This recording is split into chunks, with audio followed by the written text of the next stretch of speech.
Good morning, baseball fans, and welcome back to Dan's Vintage Baseball PC. Don't be fooled by the fancy name. It's just me and some baseball cards. And this week we're going to talk about Johnny Mize and my Johnny Mize personal collection. Johnny Mize was a Hall of Famer who played 15 seasons in the major leagues to a career WAR of 70. He was born in 1913 in Demorest, Georgia. Demorest, Georgia is about, I'd say, 30, 40 miles northeast of Atlanta, halfway between Atlanta and Asheville. Johnny Mize grew up in Demorest. He was a distant cousin of Ty Cobb, and his second cousin was the woman who became Babe Ruth's second wife, Claire Ruth. Johnny played for Piedmont College, which is actually in Demorest. Got scouted by the St. Louis Cardinals and was signed by the Cardinals in the early 30s. Played a couple of years in the minor leagues and then made his major league debut in 1936, I believe. Let me check our trusty P. Yeah, 1936. So he shows up in 34 and 35. He gets injured. He leaves the minor leagues. He goes back to his home in Demorest, and the Cardinals say, "Why don't you come to St. Louis, and we'll get you your leg looked at." And in the meantime, they decided that rather than send him back to the minors, they could just use him as a pinch hitter for the club in St. Louis. So he became a major leaguer because he was too injured to play in the minors. But of course, he then is shown to be an outstanding hitter, and you could see his rookie year bats .329 and becomes a regular from there on. He played a number of years in St. Louis. He's called the Big Cat because he was a big man, but also quite adroit. And as you can see, in his third season, he led the league in triples. You don't really think of Johnny Mize as the kind of guy who hits triples, but he led the league in triples in his second year. In his his fourth year, he had 14. So Mize gets traded to the Giants by Branch Rickey, who would later become the GM of the Dodgers, was the GM of St. Louis at that time. Poor trade, and he ends up playing for the Giants.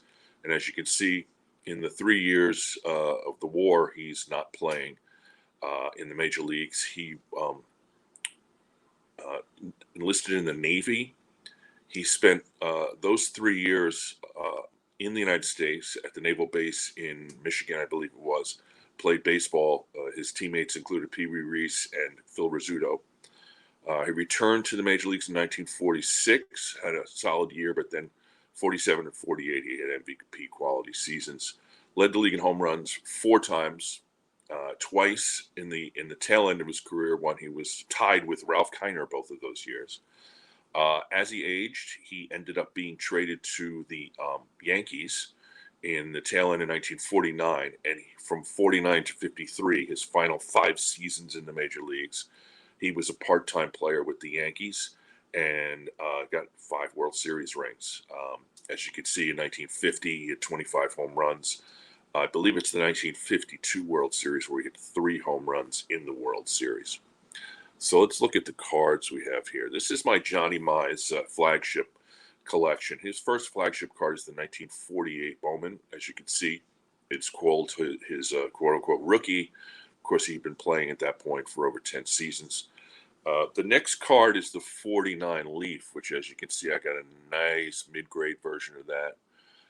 Then there's the 59 Bowman, 50 and 51 Bowman, 51 Topps. There's the 52 Topps. The 51 is that card, like a game card. And then there's the 52 Bowman, 53 Topps, and a 53 Bowman. Let's look a little closer at a couple of these cards. So this, as you can see, is one of the pride and joys of my Mize collection, is the 49 Leaf, which I purchased in a auction. I don't remember which auction house, but I purchased this in an auction at an extremely reasonable price. It had an old SGC label, and I had resubmitted it recently to SGC to get the new looking label, and it's a 5.5. It deserves a 5.5. It's really sharp, a little bit off on centering top to bottom. But otherwise, absolutely beautiful card. Love this one. It's in the front of the display normally when it's not in my hands. The other card I wanted to show from this flagship is this card, which is kind of legendary because of the bats. It's, first of all, it's a 52 tops. Everybody loves 52 tops, but also, as you can see, Johnny Mize is holding what some people believe to be 4 bats. But I think if you look closely at it, it's really 3 bats, and there's a tiny little piece of the stadium there that looks like a 4th bat, but it's not. But anyway, sort of a classic big burly first baseman guy with 3 bats in the on deck circle, Yankee Stadium. You can see the fencing behind him. So absolutely wonderful card. It's a 3. I'd like to upgrade that, but we'll see. At this point, this is a perfectly fine example of this card. And then the other card I want to look at from this flagship is it's the 53 Bowman. If you notice, of course, it is black and white. The 53 Bowman color set, 160 players. I have a full set of that, working on upgrading it to slabs. But at this point, this 1953 Johnny Mize black and white is the only 53 Bowman black and white that I own. It's not really, there's not much star power in that set, but Johnny obviously is one of the major players in that set, so I got that one. So let's look at the quote-unquote oddballs here that I have of Mize. That would include there's an exhibit. I believe that's the 39 to 46 exhibits. As you can see, he's in the St. Louis Cardinals uniform. Above that is the Propaganda Montiel. That is a 1946-47 issue out of Cuba, and I'll talk about that in a second. To the bottom right is the 1951 Burke Ross, which, as I've said before, I'm actually building that set. Perfectly fits right into my Mize collection. And then the upper right is the double play. Now, double play is interesting because this set only existed for 1 year. Mize actually has 2 cards in it. This set generally features 2 players with some stats and bio on the bottom, and the back is blank. Mize has this 1 card with Dan Litwiller. His other card is a portrait, and it's a vertical card with his teammate Enos Slaughter. But the interesting thing about this card and this set is the double play set only existed for 1 year. It's underpriced. Honestly, these cards should be more, and they should have more reputation. But Johnny Mize is responsible in many respects for this set only having one season, because it was not an authorized set. In other words, they didn't have permission. They didn't pay the players. And Mize, who had 2 cards in the set, actually sued the bubble company that put these cards out. The lawsuit ultimately ended with the bubble company prevailing. I don't know why, but what happened was they spent so much money on litigation that they didn't have any more money to do cards, and they never did another set double play. I mean, in part, 1942, there were no baseball cards for the most part, so they probably wouldn't have been able to do a set during the war anyway. But double play is a 1-season card set in part because Johnny Mize sued them. And so the other card here, this card is the Propagandist Montiel. Propagandist or Propaganda. The different names are PSA has them down as Propagandists, and SGC calls them Propaganda. Montiel, like I said, it's a Cuban issue from 1946 and 47. Featured baseball players and other stars from sports, and I believe there's also entertainers in it. I don't know the set that well, but what I do know is that these cards are very fragile because they're not thick cardboard. They're almost paper-like, and there's a lot of damage. Mize's card is, I believe there's less than 30 total graded in the pop counts. So this is a rare card. I purchased this extremely reasonable price from Ryan Nolan from Breakout Cards. If you don't follow Breakout Cards on YouTube, you should go do that right now.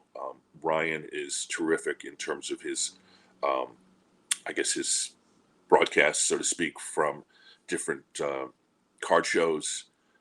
He's a authorized SGC submitter, and he does sell cards. And so, terrific knowledge, terrific YouTube content, and I would recommend following him. And that card obviously is going to go right in the front of the display.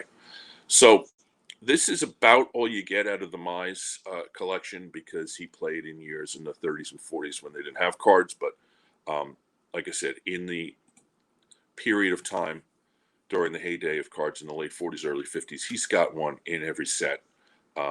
He's not one of those players that went with only tops or only Bowman. So he has two in 51, 52, and 53. He has a card in both tops and Bowman.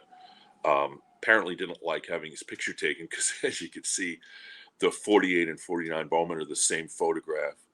The 50 Bowman and the 51 Bowman are the same photograph.